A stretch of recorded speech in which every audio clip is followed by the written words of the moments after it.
Зардактуу көрөрман, бул күндүн ырыскысына ээ болом десеңиз, ишиңизде ийгилик жаратыңыз, ишилгер болсун. Бүгүн 24 декабрь 2019 жыл.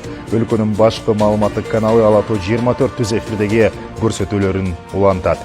Эми Евразиялык экономикалык биримдикке кирген мамлекеттерде иштеп жүргөндөрдүн эмгеги текке кетпейт. ЕАЭП өлкөлөрүнүн ичинде кайсы мамлекетте эмгектенгендигине карабастан, курагы келгенде пенсия чегерилип берилет. Мындай шартты бекемдеген келишимге жогорку Евразиялык экономикалык кеңештин жыйынында уюмга мүчө мамлекеттердин президенттери кол койду. Өзгөчө мындай чечим Кыргызстан үчүн маанилүү болуп турат. Документ өлкөнүн сыртта эмгектенип жүргөн жарандарына эмне берет? Кабарчыбыз Нургүл Жумабекова токтолот.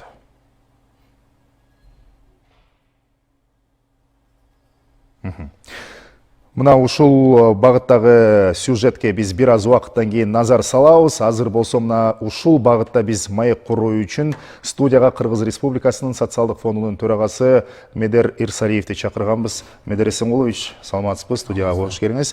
Мынакей ЕАЭПтин алкагында бирдиктүү пенсия жалпы жарандарга, анын ичинде Кыргызстандын жарандарына, баягы иштеп жүргөн жарандарга чегерилет деген жакшы маалымат чыкты. Кененирээк токтоло кетсеңиз, бул документ биздин жарандарга эмне берет? Кандай шарттарда бул толук ишке ашат? Бул документтин эң негизгиси, маанилүүлүгү биз үчүн ошол биздин чет өлкөдө иштеп жүргөн жарандарыбыз жаш курагы келгенде ошол чет өлкөдө иштеген жылдары үчүн ошол эмгек стажы да жоголбойт. Ошол эле убакта жана камсыздандыруу төгүмдөрүн төлөгөн жарандарыбыздын баары тең официалдуу түрдө ошолор кийин пенсия чектеп өзлөрүнө пенсия топтоп алганга толук кандуу мүмкүнчүлүк алат да. Өзүңүздөр билесиздер, белгилүү болгондой, бизге бүгүнкү күндө биздин жарандардын басымдуу бөлүгү ошол Россия Федерациясында, Казакстанда эмгектенип келишет. Ошол бул макулдашуунун күчүнө кирген күндөн баштап алардын ошол төлөгөн акчаларынын баардыгы тең эсептелип, ар бир өлкөдө өзлөрүнүн мыйзамдарына ылайык пенсия чектелет да. Эми бул макулдашуу, ратификация баардык ошол 5 мүчө мамлекеттин баардыгы тең өздөрүнүн парламентинен ратификациядан өткөндөн кийин анан күчүнө кирет. Бул жерде пенсиянын жаш курагы боюнча, майыптыгы боюнча, анан баар көрөрүн жоготкондугу боюнча, баардык түрлөрү боюнча ошол ар бир мамлекет ошол биздин жарандар ошол өлкөдө иштеген жылдары үчүн өзлөрүнүн мыйзамдарына ылайык ошол периоддорун эсептеп берет да. Андан тышкары бир өзгөчөлүгү, буга чейинки ушул мыйзам макулдашуу күчүнө киргенге чейинки жылдары болсо, төлөнүп келген жылдары бар болсо, булар ошол пенсияга чыкканга укук алуу үчүн стаж катары эсептелинет. Бул дагы болсо бирден бир чоң ушул сүйлөшүүлөрдүн ичинде чыккан жетишкендик деп эсептейбиз да. Эми мисал катары айта кетсем, бул жерде мисалы биздин жарандар мисалы Россия тарапта иштесе, 10 жыл иштесе, ошол 10 жылдыгы үчүн Россия тарап өзүнүн пенсиясын, өзүнүн мыйзамдарына ылайык ошол пенсиясын чегерип туруп, анан ал жаран бизге келгенден кийин жаш курагы келсе, биз бияктагы жылдар үчүн биз эсептеп, анан экөөнү кошуп туруп, анан төлөп беребиз да. Россия тарап которуп берип турат. Өзгөчөлүктөрү ушундай болуп атат. Бул жерде мисалы бүгүнкү күндө биздин миграция кызматынын маалыматы боюнча 640 миңден ашык жаран ошол чет өлкөлөрдө эмгектенип келишет. Бул өзгөчө Россияда да.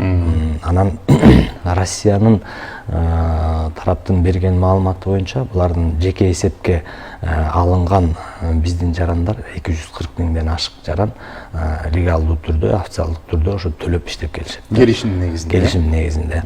Анан 2021 жылдан баштап биздин баягы орточо эсеп менен уже ошол жаш курагы келген жарандарыбыздын бир 20 миңден ашык жарандар уже пенсияга чыкканга кайрыла башташы мүмкүн.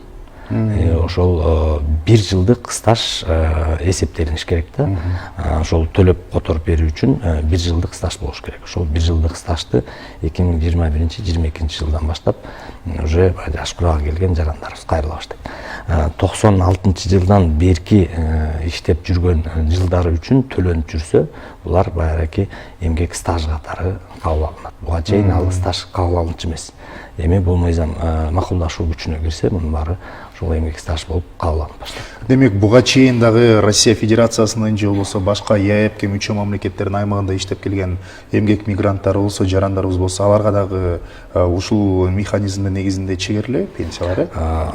Бул күчүнө кирген күндөн баштап акча төлөнгөн камсыздандыруу төгүмдөрүн төлөп жүргөндөрдүн баштап бул пенсиясы чектеле баштайт.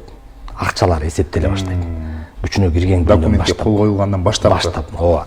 Ал эми ошол документке кол коюлган күндөн баштап ошого чейинки жылдары төлөнүп жүргөн болсо, стаж катары эсептелинет.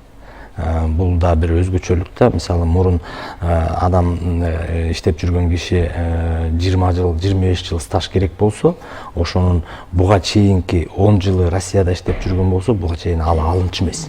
Стаж болуп эсептелчү эмес. Ал эми азыр болсо, бул күчүнө кирсе, уже ошол буга чейинки 10 жылы стаж болуп эсептелип калат толук кандуу. Бул дагы болсо аябай чоң жетишкендик берди да. Биздин жарандар үчүн бул эң жакшы, эң ыңгайлуу, кайсы өлкөдө иштебесин, ошол 5 өлкөнүн ичиндеги эмгек стаждары дагы жоголбойт да. Туруктуу. Бул дагы ошол биздин жарандардын легалдуу түрдө иштегенге шарт түзүп берип атат да. Эми бүгүнкү күндө жарандар жалпы эле ушул өлкө аймагында жана башка чет мамлекеттерде иштеп жүргөн жарандарыбыз баягы чегерип жаткан суммасынын негизинде жаш курагы келгенде канча суммадагы пенсияга чыга алат, канча акча каражатын пенсиялык баягы камсыздандыруу катарында ала алат, кайдан билсе болот? Бул эми азыр бизде орточо эсеп менен мисалы Россияда 1 жыл иштеп Россия Федерациясынын орточо эмгек айлыгы менен биз эсептеп чыктык. 1 жыл иштеп 1 жыл төлөгөн болсо, мисалы 20 000 рубль Россияда биздин жарандардын булар негизи тейлөө кызматтарында көбүрөөк иштегендиктен ошол тармактын орточо эмгек айлыгы 20 000 рубль болуп атат. 1 жыл иштесе, 1 жыл төлөп, 1 жыл төккөн болсо, бул период үчүн 250 рубльдин тегерегинде алынып атат. 5 жыл иштесе 2000 рубльдин тегерегинде болуп калып атат. 10 жыл иштегенде уже 4,5-5 000 рубльдин тегерегинде пенсия чектелет да. Бул баягы азыркы күндө орточо эсеп менен. Бул эми бул макулдашуунун негизги жакшы жыйынтыктары бул 5 жыл, 10 жылдын тегерегинде жакшы жыйынтыктарды бере баштайт да.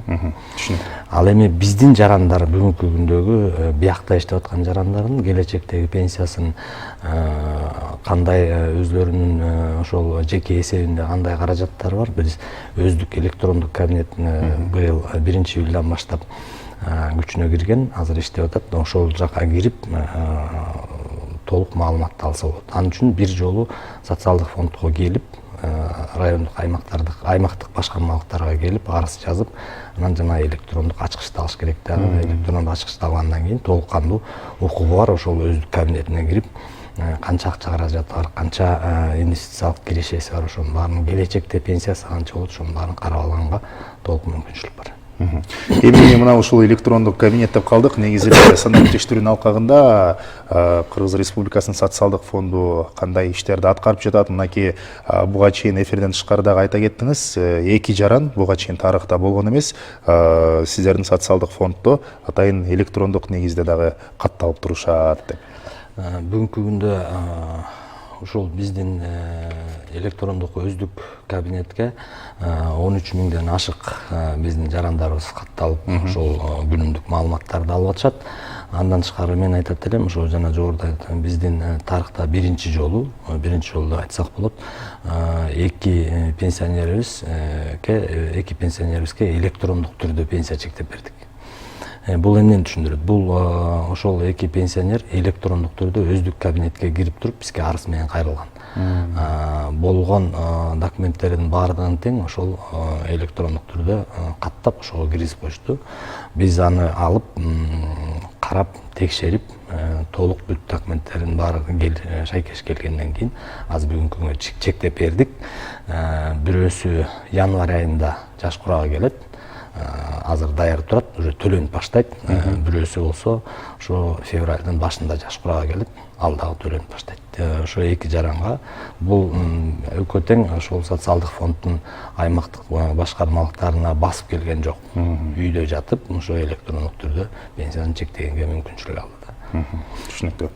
Эми мына ушул 2020-жылдарга жана 2021-22 жылдарга карата баягы бюджеттин божомолу тууралуу айта турган болсок, сиздердин социалдык фонддо негизи эле пенсиялык камсыздандыруу бизди алдыда кандай мындай учурлар күтүп турат, ошондой эле пенсия дагы көбөйүшү мүмкүнбү кийинки жылы? Көпчүлүк баягы көрүүчүлөрүбүздү кызыктырган суроо болуш керек. Пенсияның бюджетке быйылкы жылы 20 жылдын бюджетине биз 829 миллион сом суммасында пенсияны жогорулатууга карадык. Бул орточо алганда 7%-тан 10%-га чейинки пенсиянын өзүнүн өлчөмүнө жараша ушундай көтөрүүлөр 2020 жылдын 1-октябрынан баштап бул каралды. Ал эми андан тышкары 20 жылда бизде аябай чоң реформага барабыз деп ошого даярданып атабыз. Жогорку Кеңештин саламаттык сактоо жана билим берүү маданият комитетинде 2018 жылы бир жумушчу топ түзүлгөн. Ошол биздин пенсиялык саясатты, тарифтик саясатты кароо боюнча жумушчу топ 7-8 ай 3-4 группага бөлүнүп иштелип чыкты. Бүгүнкү күндө ошол жыйынтыгын 25 ноябрда акыркы жыйынтыгын чыгардык. Ошол жерде көп сунуштар бар. Ошол кайсы тармакта, кайсы багытта барышыбыз керек, кайсы тариф чендерин азайтышыбыз керек жана жеңилдетилген пенсиялардын саны көбөйүп кетип атат. Ошолорду карашыбыз керек деген. Бул жерде эми көп орчундуу маселелер бар. Муну да талкуу менен ошол жогорку кеңеш менен өкмөт менен дагы талкуулардын аягына чыгарышыбыз керек да. Бирок пенсия көтөрүлөт деп үмүттөндүрсөк болот. Так тариф азырынча бекитилген. Жок, пенсия обязательно көтөрүлөт. Жыл сайын ал мыйзамда да көрсөтүлгөн, мыйзамдын чегинде бул индексация болуп турат. Бул эмгек акынын өсүшүнө жараша, анан керектелүүчү баалардын өсүшүнө жараша жыл сайын пенсия индексацияланып турат. Сизге рахмат, урматтуу Медар Эсенгулович, студияга келип маек куруп бергениңизге, ишиңизде ийгиликтер болсун. Рахмат. Урматтуу телекөрүүчүлөр, дагы бир жолу белгилей кетели. Бүгүн биздин студияга Кыргыз Республикасынын социалдык фондунун төрагасы Медер Ирсалиев келип, Евразиялык экономикалык биримдиктин алкагында жарандарыбызга пенсия чегерүү жана ошондой эле мына ушул ЕАЭСтин алкагынан тышкары жалпы эле Кыргыз Республикасынын социалдык фондунда болуп жаткан ишмердүүлүк, жаңылануулар туурасында дагы айтып берди. Биз алга жөнөйбүз, алдыда жаңылыктар түрмөгү.